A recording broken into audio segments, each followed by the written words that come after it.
The lovers of Umudike. The broken oath. Early part.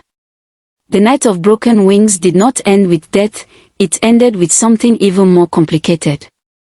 After Amora's brother ran into the darkness, silence fell under the mango tree. The spilled calabash left a bitter smell in the air. Chike dropped to the ground, his hands buried in his hair. Amora knelt beside him, her body shaking. "They'll come for us," she whispered, her eyes swollen from crying. "They'll tear us apart." Chike lifted his head slowly, his face a storm of pain. "If tonight is the last night we breathe as one, then let me hold you, just once. Let me love you before the world rips us away." Amora's heart trembled.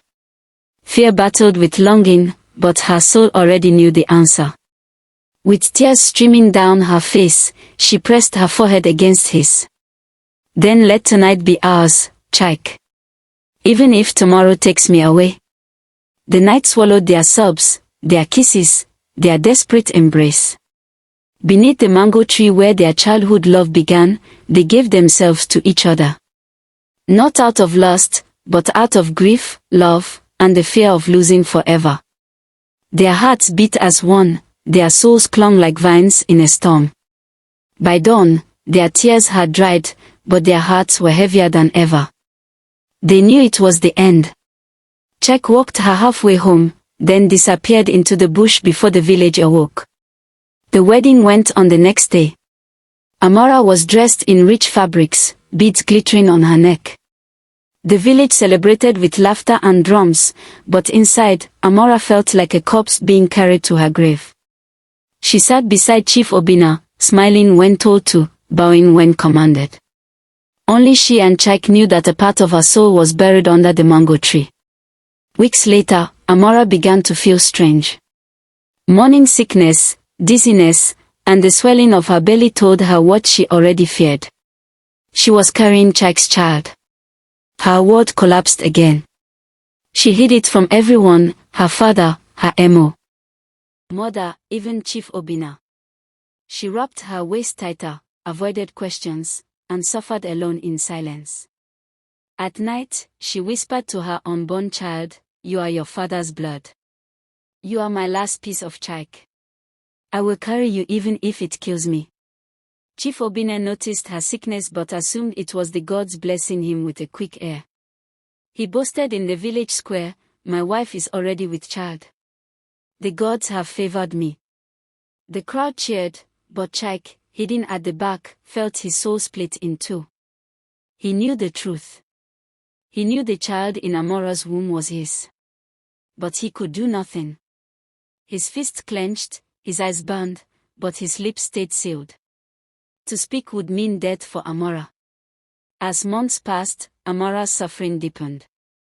She lived like a shadow in Chief's grand house, smiling in public, weeping in private.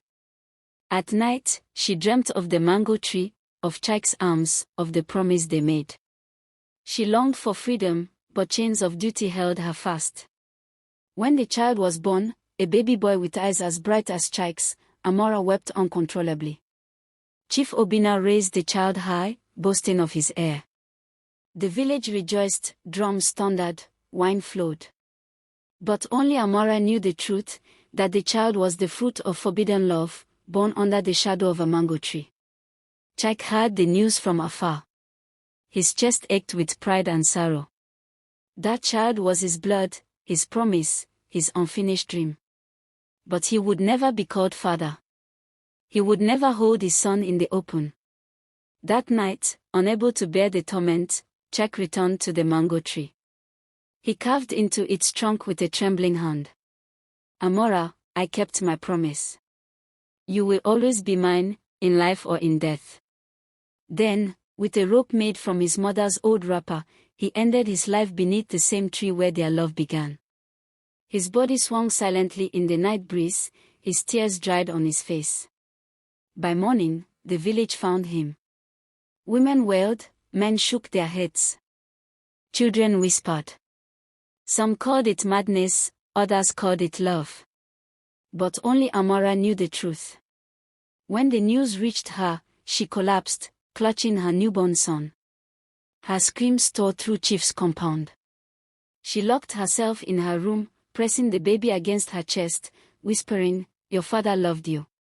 He died because he could not live without us." Her grief consumed her. She stopped eating, stopped speaking. Her body grew weak, her eyes hollow. The child was her only reason to keep breathing. But even that reason could not hold her forever. One evening, weeks after Chike's burial, Amara walked quietly to the mango tree, carrying her baby. The village air was heavy with silence. She laid the child gently at the foot of the tree, kissed his forehead, and whispered, "Live, my son. Live for both of us." Then she tied a second rope, just beside the mark Chike had carved. With one last look at the baby, one last whisper of Chike's name, Amara let herself fall. Her body hung beside his, the two of them finally together in death. The villagers who found them the next morning wept until their voices cracked. Some said it was a curse, others said it was destiny. But beneath that tree, their story lived forever. The child, innocent and unaware, grew up with questions no one could answer. All he had was the mango tree, scarred with carvings, heavy with silence, and forever stained with the love that ended in tragedy. The end. Subscribe to this channel for no reason.